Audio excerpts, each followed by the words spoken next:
The AAMC has shortened the MCAT 7.5 hours to 5 hours and 45 minutes.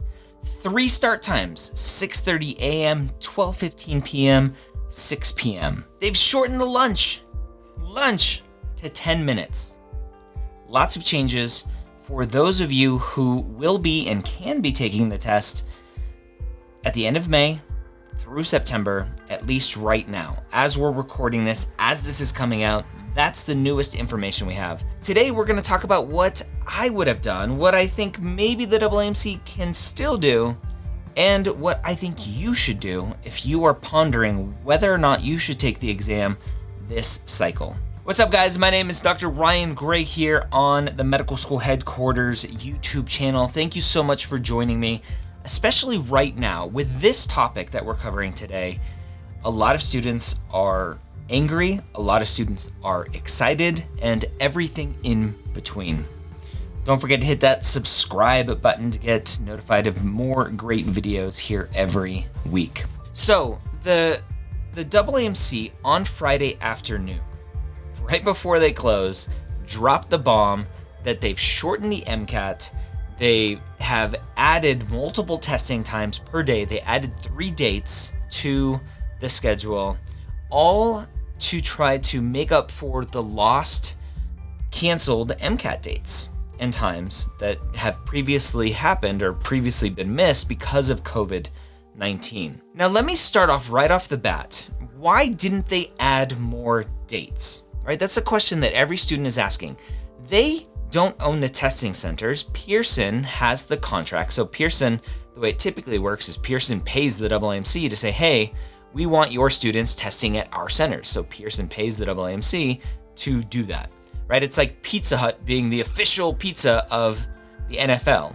Pizza Hut pays the NFL for that right to be called the official pizza of the NFL, or whoever is the official pizza these days. Anyway, so Pearson, as a testing center, only has a certain number of centers, only has a certain number of seats in those centers.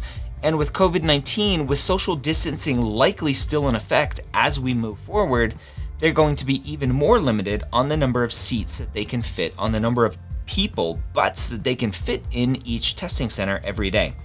And Pearson doesn't just offer the MCAT. They offer multiple tests from multiple companies, and all of those companies are scrambling right now to make up for canceled tests. So that's why we can't just say, hey, Pearson's open 24/7, go take your test when you want to. Unfortunately, it doesn't work like that. Could the AAMC make the test an online version like the LSAT has done, like some other tests have done? Potentially. It's not something that they can just snap their fingers and make happen. It takes a lot of back-end infrastructure and policies and procedures in place to handle all of that. So it's not that easy. I don't know how the LSAT did it so fast. Maybe they've been planning on it. I don't know. But anyway, that's why that didn't happen. So what they did was they dropped this bomb Friday afternoon, April 24th, Friday afternoon, and said, hey, this is what we're doing. We're moving to 5 hours and 45 minutes and 3 test times, no lunch. We're shortening the void time. We're getting rid of the tutorial at the beginning. We're shortening your breaks. All of these changes. And students, rightfully so, initially were freaked out because every section was supposed to be 76 minutes. And people started doing the math, and they said, well, number one, the math doesn't work out. Number two, the time per question for the car section was severely limited compared to normal. And so everyone was even more freaked out, right? For ESL students, for disadvantaged students who normally struggle with the cars section, now there's even more of a risk. And AAMC a couple hours later said, oops, sorry, my bad, 81 minutes. And then you do the math and you go, oh, actually, we have a little bit more time for cars based on the number of questions. So lots of confusion. I'm not gonna go into all the details about what those specific changes are. Just know that it's, I think, 48 questions again. 48 questions per section. 76 minutes per section, except for cars, which is 81 minutes, 10-minute lunch break, those 3 start times. Go do some math, go figure out all of that stuff. One of the first questions that comes to mind is what are the full-length exams? How are we going to take full-length exams? I know specifically because I reached out to them because they're somebody who I talk to a lot and work with a lot is Blueprint. And they said immediately, this was Friday, I emailed them, they said immediately, we have our team working on it already, so that if you have access to their full-length exams, with a click of a button, you can change the format into this shorter format. So at least Blueprint is doing it. My assumption is all of the test prep companies will hopefully be working on it. I don't think the AAMC exams will be converted, maybe, but I don't think so. So with that out of the way, and I'll have a link to the Blueprint full-length exams below if you want to check those out. Students say that they're the second best next to the AAMC. The link below is an affiliate link. If you want to use that, it gives me a little bit of beer money. So with that said, right, here's what I would have done if I were the AAMC. I'm going to start with what I would do, and then I'm going to talk about why they didn't do that. I would have canceled the MCAT and said, there's so much uncertainty right now, even moving forward, right? We've had all of this uncertainty with schools being canceled, with the previous dates being canceled. All of that's been wiped out.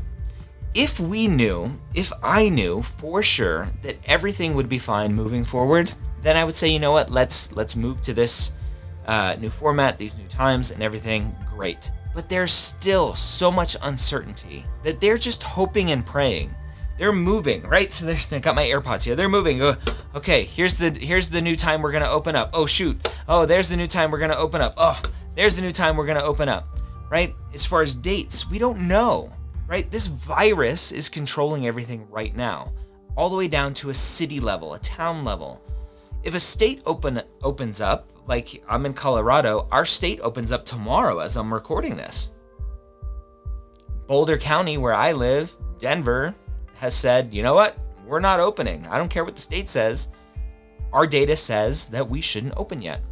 And places like New York City, San Francisco, Los Angeles, these big urban centers are probably not going to open up.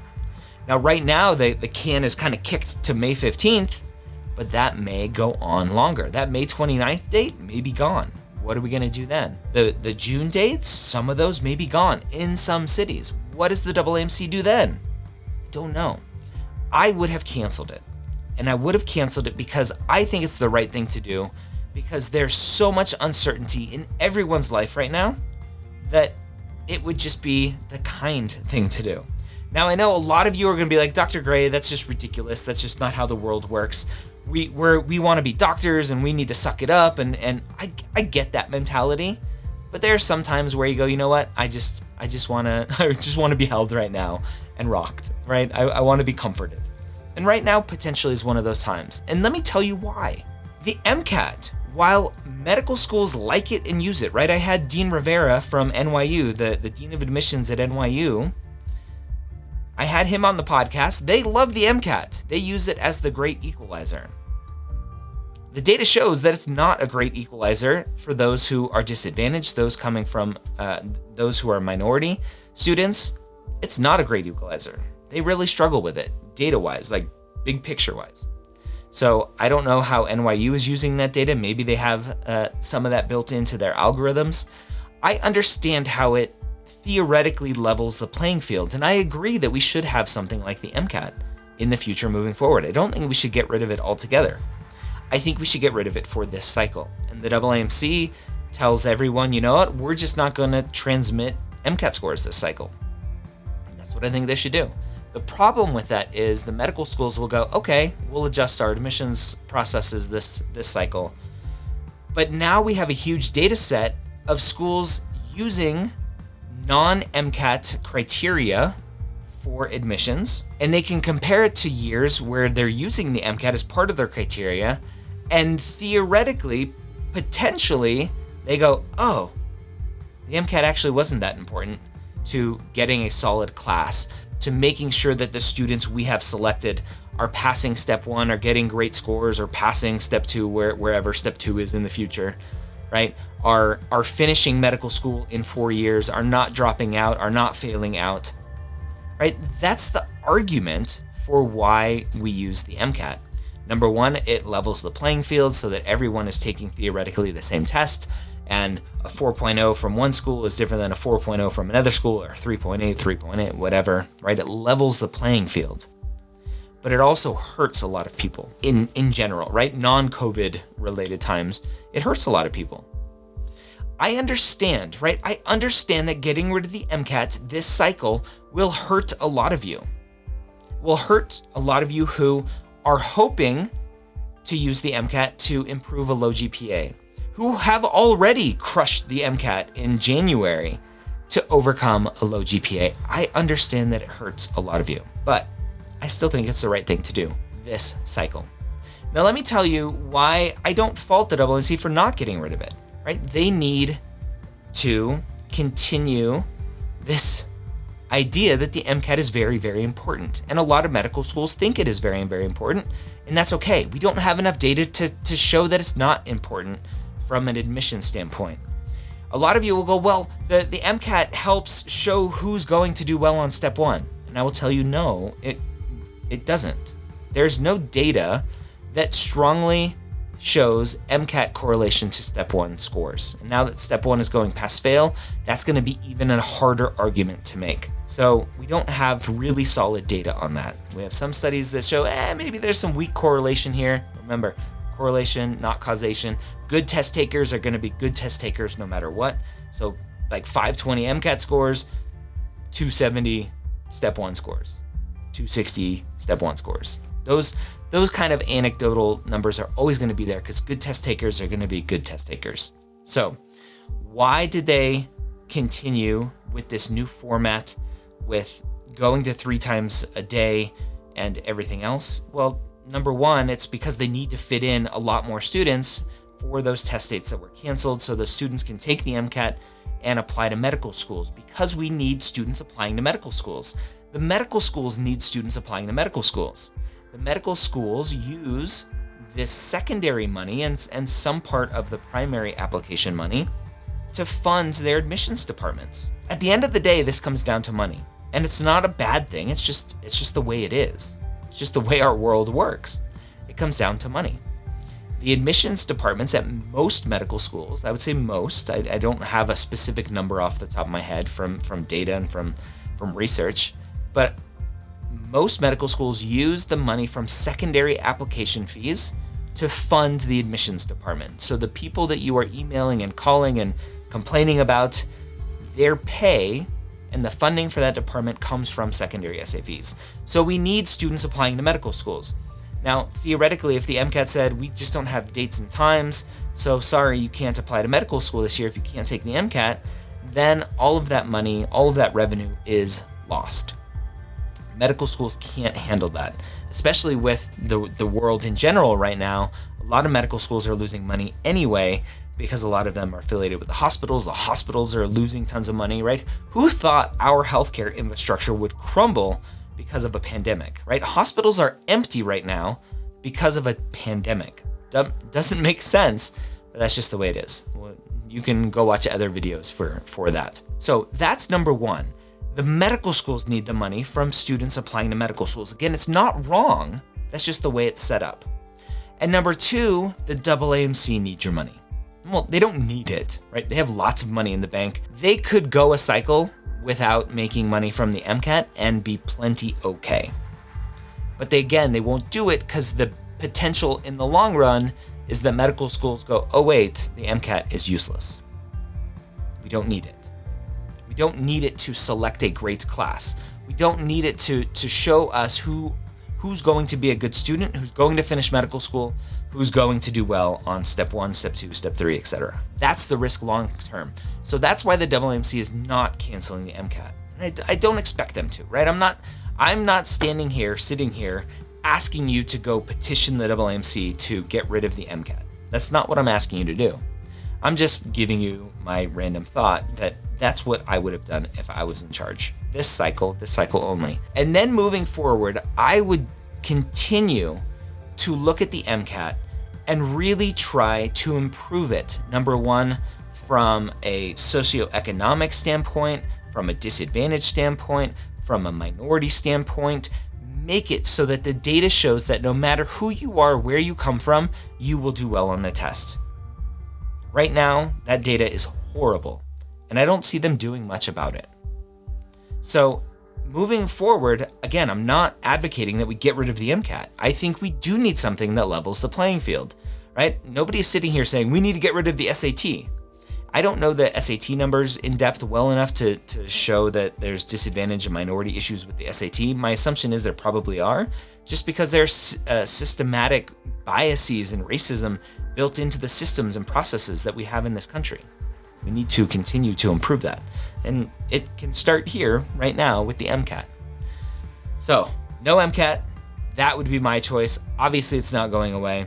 So what medical schools potentially need to do moving forward is either make the decision on their own that we're not going to look at the MCAT, or change whatever policies and procedures they have in place so that students who are taking a much later MCAT this cycle will not be disadvantaged and say, you know what, if you took the MCAT in September, we will look at you just as much as if we got an application in July with an MCAT already attached to it. Medical schools need to step up and start communicating that initially. The biggest problem that I have with the AAMC right now is their communication failure. During this time, they have done horribly, right? They dropped this news on April 24th, close to closing time. Their website crashed. Nobody's there to answer questions. Everyone's confused. Thank God they jumped back on Twitter to update Twitter to say, oh, sorry, my bad about cars, right? Thank God they didn't wait until Monday morning to send that update. So I implore you, AAMC, start talking. Talk to me, right? Come on my podcast. I've reached out to you a bunch. Talk to me. Use social media. Use Instagram. Use YouTube. Use Facebook. And start communicating better. Start communicating more. So that's my pitch to you, AAMC. I don't begrudge the fact that you changed the MCAT. I have lots of issues and questions that I can't get answers for students because you're not communicating with us. So with that said, if you are, really I'll leave you with this. If you are thinking whether or not you should take the MCAT this cycle or not, it's really up to you. Don't worry about early or late applications this cycle. Nobody knows what that's going to look like. At the end of the day, the question that you should be asking is, am I ready to take the MCAT? Am I ready to take this quote unquote new temporary COVID MCAT? If you feel like with all of these changes in your life, with school, with your job, with family, with whatever, now with the MCAT, if you feel like it's too much, just wait. There's no harm in waiting another year. If you think that's awesome, I don't need anyway, I don't need even 10 minutes for a lunch, you're like, my biggest concern was sitting there for 7.5 hours and now I don't have to sit there that long. I'm ready, I'm willing, sign me up. Great. That's awesome. There are going to be lots of you who are ready to take this exam, and that's perfectly fine. Go take it. But if you're stressed about this, if you're worried about the new format, if you're worried about how you've been working towards a 7.5 hour test and now you have to change everything to this 5 hour and 45 minute test, it's okay to say, you know what? I'm going to wait. So look at the test from a couple different angles. Am I ready, number one, to get a high score if it was a 7.5 hour test or a 5 hour and 45 minute test? Am I ready to take it? Because that's ultimately when you should take it, is when you are ready.